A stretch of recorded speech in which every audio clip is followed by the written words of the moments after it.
Good morning student, कैसे हैं आप सभी। आई होप कि अच्छे होंगे। मेरी कक्षा में आप सभी का स्वागत है। पिछले क्लास में हमने पढ़ा था विराम चिन्ह और उसके सारे भेद, चिन्ह कहाँ कैसे प्रयोग किया जाता है। जैसा कि मैंने पिछले क्लास में बताया था कि मैं नेक्स्ट क्लास में मैं अभ्यास कार्य करवाऊंगी। तो चलिए शुरू करते हैं। सबसे पहला क है। नीचे दिए गए चिन्ह को पहचान कर उसमें के सही नाम पर सही चिन्ह का प्रयोग करें, यानी सही चिन्ह लगाएं। इसका मतलब है कि आपको चिन्ह दिया गया है विराम चिन्ह का और आपके 4 ऑप्शन हैं क, ख, ग, घ। इस 4 ऑप्शन में कौन सा यह चिन्ह होगा, उसमें सही चिन्ह का प्रयोग करनी है। तो यहाँ विस्मय पहला है चिन्ह, इन्वर्टेड कोमा दिया हुआ है, सिंगल, जिसे एकहरा कहते हैं, एकल भी कहते हैं।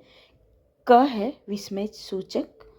विस्मय सूचक पढ़े ही नहीं है, लेकिन आपको लग रहा होगा कि हमने पढ़ा नहीं, लेकिन अगर घबराने की बात नहीं। अगर विस्मय सूचक हो, अगर ऑप्शन में प्रश्न में विस्मयादिबोधक हो, तो ये ही सेम होगी।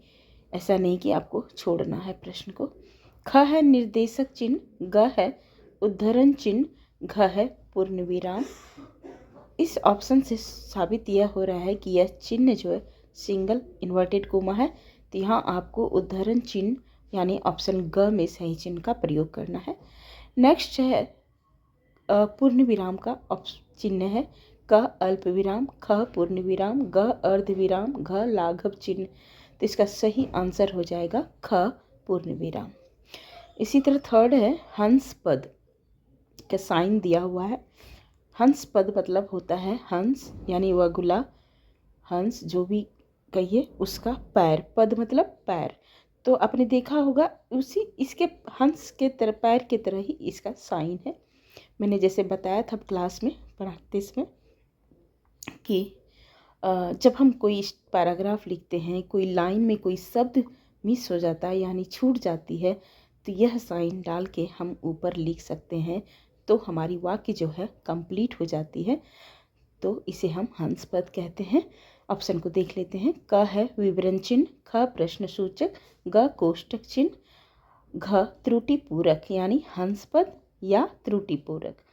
कोष्टक चिन्ह होता है ब्रैकेट, राइट। तो यहाँ त्रुटि पूरक या हंस पद दोनों सेम है, बराबर है, इसलिए घबराने की कोई बात नहीं। ऑप्शन घ सही हो जाएगी, त्रुटि पूरक।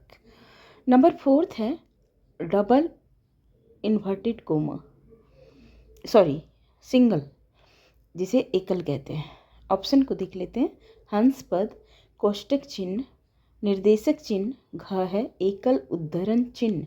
तो ये सिंगल है, एकल मतलब एक होता है, अगर डबल होती तो डबल हो जाती, यानी सही ऑप्शन घ हो जाएगा आंसर। नंबर 5 प्रश्नवाचक का कौन सा चिन्ह है। यहाँ चिन्ह ना देके ऑप्शन में चिन्ह दे दिया है, प्रश्न में पूछ रहा है प्रश्नवाचक का कौन सा चिन्ह है। प्रश्नवाचक चिन्ह सबसे सिंपल है, जहाँ क्वेश्चन मार्क होगा वही प्रश्नवाचक चिन्ह होगा। ऑप्शन क प्रश्नवाचक चिन्ह, ख पूर्ण विराम, ग विस्मयादिबोधक, घ अल्प विराम। तो सही आंसर हो जाएगा क प्रश्नवाचक चिन्ह। चलिए नेक्स्ट है ख। कहता है कि निम्नलिखित विराम चिन्ह के चिन्ह बनाएं, यानी आपको सारे चिन्ह लिखा हुआ है, उसके सामने आपको यह इसका साइन बताना कि कौन सा चिन्ह है। तो पहला है अल्प विराम, छोटा सा कोमा होगा, थोड़ी थोड़ी जहाँ हम शब्द के में रुकते हैं। पूर्ण विराम फुल स्टॉप, लाघव चिन्ह एक सर्कल छोटा सा, उद्धरण चिन्ह सिंगल इन्वर्टेड, आपको दोनों डालनी है, जब आप चिन्ह पूछा जाए तो यहाँ दोनों होगी। प्रश्नवाचक चिन्ह क्वेश्चन मार्क, और निर्देशक चिन्ह आपको मैंने बोला था डैश यानी योजक चिन्ह। नेक्स्ट ग है निम्नलिखित विराम चिन्हों के नाम लिखकर बताएं कि इनका प्रयोग कहाँ होता है। कह रहे हैं निम्नलिखित विराम चिन्ह, यानी आपको विराम चिन्ह दिया गया है और आपको चिन्ह का नाम भी लिखना है और कहाँ इस चिन्ह का प्रयोग किया जाता है वो भी लिखना है। हालांकि हम पढ़ा चुके हैं इसलिए हमने सिर्फ आपको सामने चिन्ह लिखा हुआ है, प्रयोग कहाँ कहाँ होता है वो हमने क्लास के दौरान में बताया गया। क्योंकि लाइन जो है छोटी थी इसलिए हमने लिखा नहीं, इतनी छोटी पंक्ति में आती नहीं इसीलिए। तो अब फर्स्ट है अल्प विराम। अल्प विराम चिन्ह कहाँ लिखा जाता है, जहाँ हम थोड़ी थोड़ी शब्दों में राम श्याम रुकते हैं, उसके बाद सेंटेंस को लिखते हैं, वाक्य को। ठीक है। नेक्स्ट है विस्मयादि बोधक। विस्मयादि बोधक जहाँ हर्ष, शोक, घृणा, ठीक है, वो वहाँ विस्मयादि बोधक का चिन्ह का प्रयोग किया जाता है। नेक्स्ट है थर्ड डैश योजक चिन्ह, जहाँ इंडिकेट करता हो, निर्देश दे रहा है, सुनो कल मेरे घर आना, ऐसे वाक्यों में उसको निर्देश जा रहा है, इसलिए इसके सामने लिखेंगे निर्देशक चिन्ह। नंबर फोर्थ है डबल इन्वर्टेड कोमा, तो उद्धरण चिन्ह हो जाएगी। नंबर फिफ्थ है ब्रैकेट, उसके सामने कोष्टक चिन्ह का प्रयोग करेंगे। नंबर सिक्स्थ है अर्धविराम, ऊपर पॉइंट नीचे कॉमा। अर्धविराम का क्या मतलब होता है, अल्प विराम से थोड़ा सा ज़्यादा वाक्यों में रुकना। जैसे अल्प विराम मतलब, अल्प मतलब होता है छोटा, यानी जैसे राम मोहन श्याम, एक एक शब्द के में हम रुके, राइट। लेकिन अर्ध विराम में क्या होता है, अर्ध का मतलब होता है आधा, विराम मतलब रुकना। तो आधे सेंटेंस में, आधे वाक्य के बीच में जहाँ हम रुकेंगे, जैसे मोहन ने कहा था कि तुम कल मेरे घर आओगे, तो मोहन ने कहा था, ये अर्ध विराम हो जाएगा वहाँ। इसी तरह आपको लिखना है। नंबर 7 है प्रश्नवाचक चिन्ह, यहाँ क्वेश्चन मार्क में लिखना है प्रश्नवाचक चिन्ह। नंबर 8 है पूर्ण विराम। पूर्ण विराम चिन्ह बिल्कुल सिंपल है। 9 है 2 पॉइंट, उसके बाद छोटा सा डैश, इसका मतलब होता है विवरण चिन्ह। विवरण चिन्ह का कहाँ प्रयोग किया जाता है, जब किसी हम उदाहरण को अगली पंक्ति से में देना हो तो हम विवरण चिन्ह का प्रयोग करते हैं। नंबर 10 है लाघव चिन्ह। लाघव चिन्ह जैसे हम क्या लिखते हैं, डॉक्टर लिखते हैं तो ऊपर में हम क्या ऊपर में एक छोटा सा सर्कल देते हैं, क्योंकि हमारे पास टाइम नहीं होता है, पंडित जवाहरलाल नेहरू पंडित लिखें तो सीधा क्या करते हैं प और लाघव चिन्ह का प्रयोग कर देते हैं ना। तो टीचर भी और बड़े बड़े एग्जामिनर भी, एक्सपर्ट जो होते हैं वो पहचान लेते हैं कि इसका अर्थ होता है पंडित, राइट। चलिए नंबर घ कह रहा है निम्नलिखित वाक्यों में विराम चिन्ह लगाएं। अब आपको यहाँ वाक्य दिया गया है और कहाँ विराम चिन्ह का प्रयोग होगा वो आपको लगानी है। तो फर्स्ट है वाह क्या बात है, तो आपको लग रहा है ना वाह क्या बात है, यहाँ क्या हो रहा है, हर्ष की बात हो रही है। तो खुशी की बात कहाँ होती है, विस्मयादिबोधक चिन्ह में। तो आपको कहाँ लगाना है, पूरी सेंटेंस के बाद नहीं, कह रहा है वाह, ओह, छी, यहाँ आपको लगाना है विस्मयादिबोधक चिन्ह। अच्छा एक बात और बताना चाहूँगी कि यहाँ क्या बात है, तो क्या बात है इसका मतलब ये नहीं है कि क्या है तो प्रश्नवाचक चिन्ह लगाइएगा, बिल्कुल नहीं लगाइएगा, क्योंकि ऑलरेडी विस्मयादिबोधक चिन्ह लग चुकी है इसमें। क्या डायरेक्ट अगर विस्मयादिबोधक नहीं होती तो वाह क्या बात है, अगर पूरी सेंटेंस में क्या आता, वाह नहीं आता, तो हम प्रश्नवाचक चिन्ह लगाते, ठीक है। नेक्स्ट है रामायण किसने लिखी थी, कौन, कहाँ, किसने, क्या हो गया प्रश्नवाचक चिन्ह।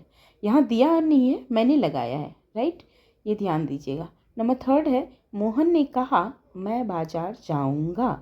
देखिए अर्धविराम हो गया ना, लेकिन यहाँ मोहन ने कहा मैं बाजार जाऊँगा, तो शब्द के बाद रुका, मोहन ने कहा, अर्धविराम आधे रास्ते में रुका, तो यहाँ अर्धविराम का साइन हो जाएगा, राइट।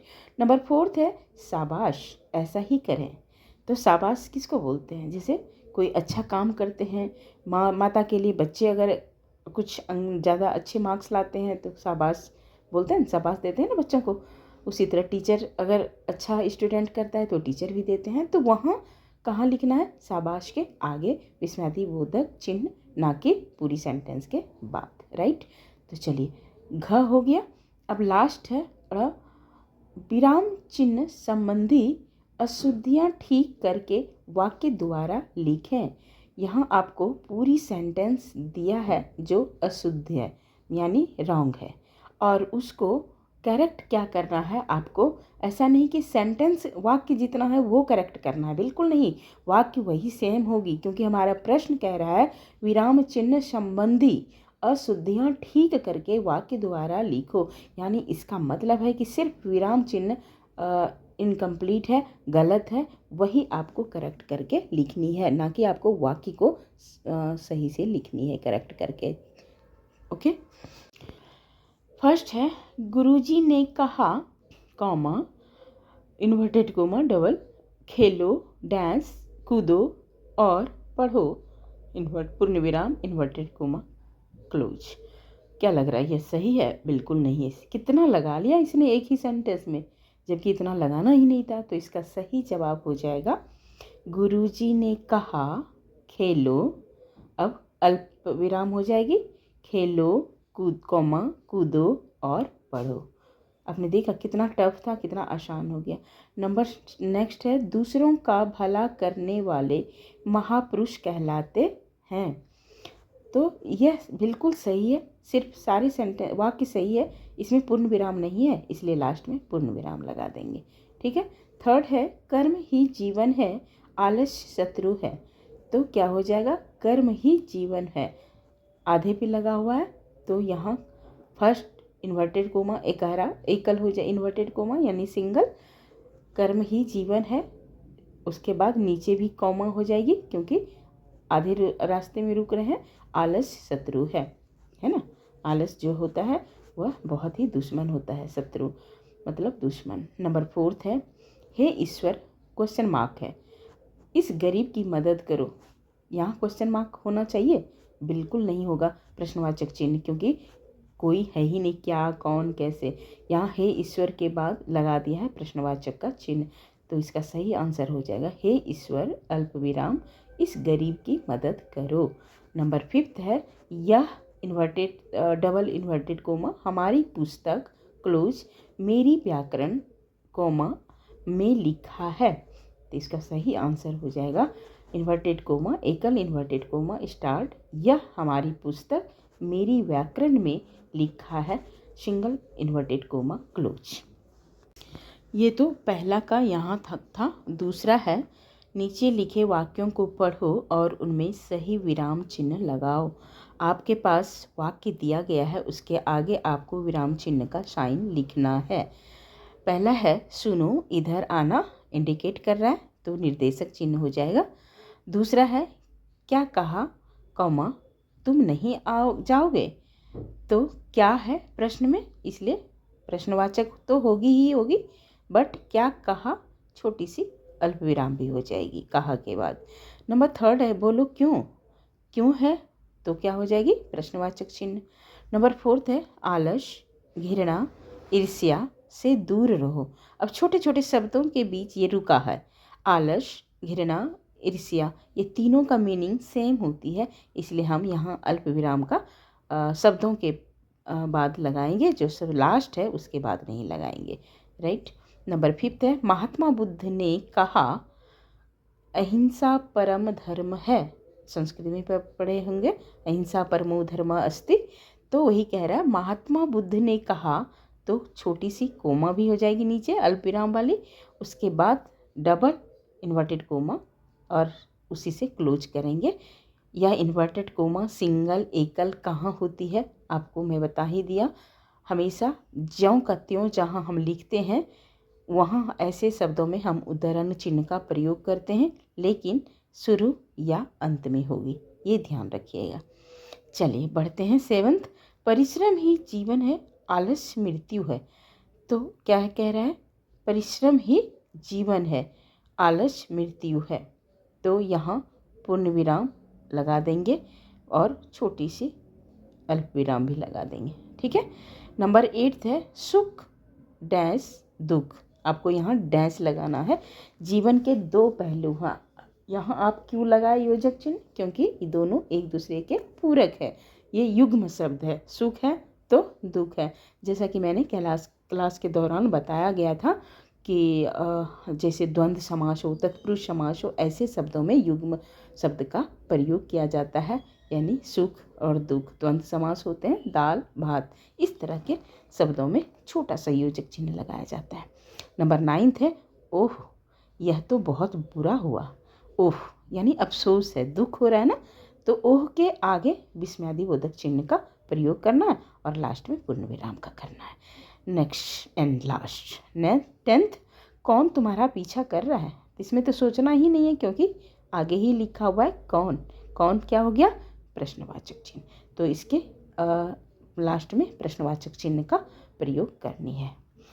राइट, आई होप कि क्लियर हो गई होगी सारे प्रश्न। इसमें से जो भी कोई डाउट होगा तो आप हमें कमेंट के माध्यम से पूछ सकते हैं। तो आज की क्लास मैं यहीं ख़त्म करती हूँ और जब नेक्स्ट क्लास में हम मिलेंगे आपसे कुछ बहुविकल्पी प्रश्न लेकर आएंगे। तब तक के लिए take care and bye bye.